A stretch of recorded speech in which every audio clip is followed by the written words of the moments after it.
Thank you very much.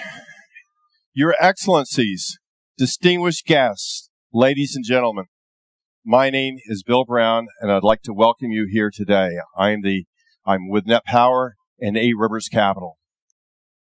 I'm really honored to speak before the Atlantic Council today. There's so many initiatives that the Atlantic Council has that are consistent with our initiatives at Net Power. Let me tell you a bit about Net Power. Net Power is a collaboration of 4 firms. McDermott International, which is a global engineering, procurement, construction firm. Exelon, which is a massive electric utility in the United States, as well as the second largest generator of nuclear in the world. Occidental Petroleum, through its low carbon ventures arm, which is a preeminent oil and gas firm and the leader in CO2 enhanced oil recovery. And 8 Rivers Capital, which is a mini Bell Labs that creates disruptive innovations in energy, telecommunications, and space launch. I could not dream of a better team. Innovation's at the core of Net Power. So pause with me as we reflect on how we humans go about finding solutions to problems.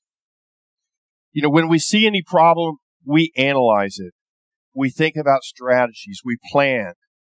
And then we take those plans, figure out what winning looks like, and then we hit the field. As they say, no great plan ever fully survives the first play. So too with climate change. We never ever knew that climate change would really be particularly difficult. When we first learned about it back in the 1980s, we thought we had the solutions. We worked and identified more solutions. And pretty soon, we had a lot of solutions. It became a complicated decision tree. There were a lot of paths. And yet, we humans looked at all those paths and we did something extremely human. We wanted to choose one or two. We wanted simplicity. We wanted certainty with one or two. And yet, over time, we learned that many ideas were great. Some of those ideas turned out to be wrong. Let me give you an example. Back in 1998, the IEA produced a report. It contained the following statement. Fuel cell, photovoltaic, and wind power generation systems serve as only supplementary facilities for electric utilities because their inadequate supply stability and unsuitableness for large power supply. That was 1998. Now, my point is not that the IEA was wrong. Rather, it's that well-intentioned, smart people of that day thought they could see the technologies of today. So, let's resist the temptation to think that we can see how everything will play out. Let's resist the temptation of picking winners and losers. Let's implement as many ideas as we can, knowing that we will still win if a couple of them fail. All of the above should be our mantra. So going forward, let's remember that we often just don't know. We can be earnest. We can be curious. We can collaborate with others on mutually agreed objectives. We cannot, however, be certain. That said, please join me as we explore a technology that could change the entire landscape. That's Net Power. We're based on a process called oxycombustion. That means that we take air and we separate it into its 2 components, oxygen and nitrogen. And we use the oxygen in our process. We produce electricity. We use fossil fuels, in our case, natural gas. We capture 100% of the CO2. We do this at a cost that is comparable to existing technologies. And we do it without using water. In fact, we produce a little bit of water. At the same time, we produce other compounds such as argon, CO2, and nitrogen that we can sell for value. And we do something that was heretofore thought to be impossible, we capture CO2 so easily and so cheaply that no one would ever want to throw it away. In sum, we will enable the world to meet every climate target at a price that every nation can afford. I mean every nation. Rich nations, poor nations, high-growth nations. Let me bring you up to date on our efforts in Texas. What you see there is a bird's eye view of our test plant in Texas. It's 50 megawatts. We are testing every single component that you see so that by 2021, we will be able to commission a full-scale 300 megawatt power plant. We're already working on several sites. Regardless of where we build, the world is ready. Let me tell you why. This is a levelized cost of electricity chart for various technologies. As you can see, we break down levelized costs into many components. The blue bar represents the cost of capital. The green bar represents fuel cost. The red bar represents operating and maintenance. Then we also have some offsets to that to the extent that we can sell. For that, we have the black bar, which represents CO2 that we can sell. For that, we have the orange bar, which represents the nitrogen we can sell. The yellow represents argon. In all cases, we're assuming natural gas is $2.85 a million BTU. Look at the fourth column from the left. That's the best gas turbine we have today. It's an H-frame combined cycle. That comes in at $44 a megawatt hour. Now look at the left. That's the first of a kind net power plant. Because we can also sell carbon dioxide, nitrogen, and argon, our net cost of electricity is cheap, $19 a megawatt hour.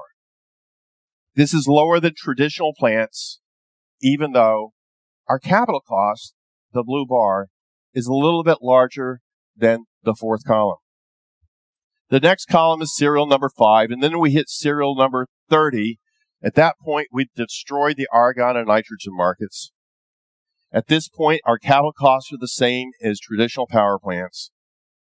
But because we have those co-cells, we're cheaper. We're $18 a megawatt hour.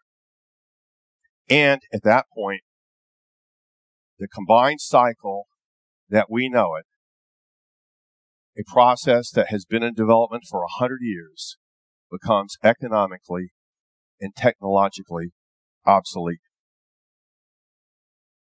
At Net Power, we looked at this and we felt pretty satisfied, but only for a day or two. And we asked, what's next? We realized that there is a beyond, that carbon capture is not just about capturing carbon from fossil fuels.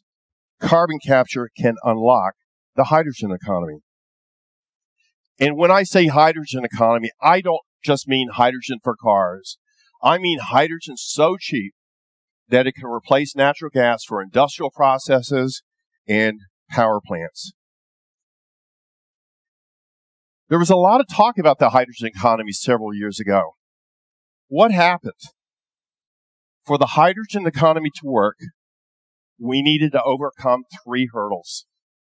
Hydrogen had to be cheap, it had to be clean, it had to be easy and cheap to transport. But we just couldn't get there at the time. We can make it cheap using electricity to split water into hydrogen and oxygen.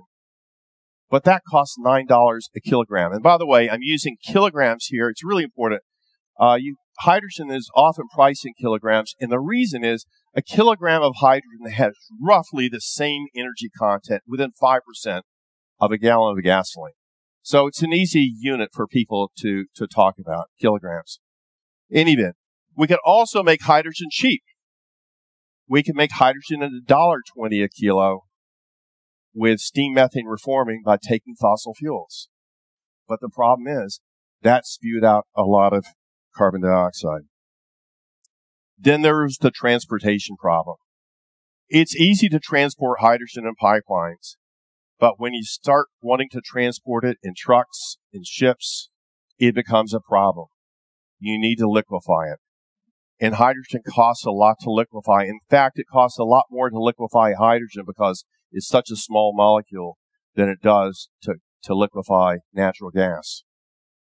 So therefore, that was expensive and impractical. Net power and some technologies developed by 8 Rivers, though, helped solve all that, creating the hydrogen economy. By joining with the emission-free net power process, 8 Rivers could make hydrogen from natural gas, but eliminate the emissions. After co-product sales and after tax credits in the United States, we got to 50 cents a kilo. Now we're clean and cheap. But that wasn't cheap enough for us. We needed to get to 35 cents. Why 35 cents? Because at 35 cents, hydrogen is economically substitutable for $2.85 gas. So you might ask how you start with a $2.85 gas, put it through a lot of expensive processing, and come out with something that costs $2.85. Well, the way you do it is you start with something dirt cheap, not something at $2.85. We started with sour gas. Sour gas has a lot of sulfur in it. Sour gas is cheap, in large part because you have to put it through a very expensive process to clean it up. Then we use a process invented by 8 Rivers to clean up that sour gas. It turns that CO2 can clean up sour gas for very little cost. Now we have all the pieces in place to make cheap hydrogen, and the cost is 35 cents a kilo. Once you made hydrogen cheap, you have to transport it. Net power helps out again. We make the CO2 that can be combined with hydrogen to make methanol. That's easy to transport. We make the nitrogen that can be combined with hydrogen to make ammonia. Transportation problem solved. Bring all of this together, and you've got something that's clean, cheap, transportable. That's what disruption looks like. Now, let's look behind the curtain and think of what all this means to the region. Imagine deploying plants like Net Power throughout the region. Imagine having clean power while having CO2 for sour gas cleanup, enhanced oil recovery, oil fill pressure maintenance. Imagine converting some of the region's oil and gas into hydrogen so that this region becomes the world's key supplier of hydrogen. Imagine no longer being dependent on fossil fuels for export. Welcome to a future that is possible in short order. Welcome to a future where this region is changed and the world is changed with it. That's the beyond. Thank you.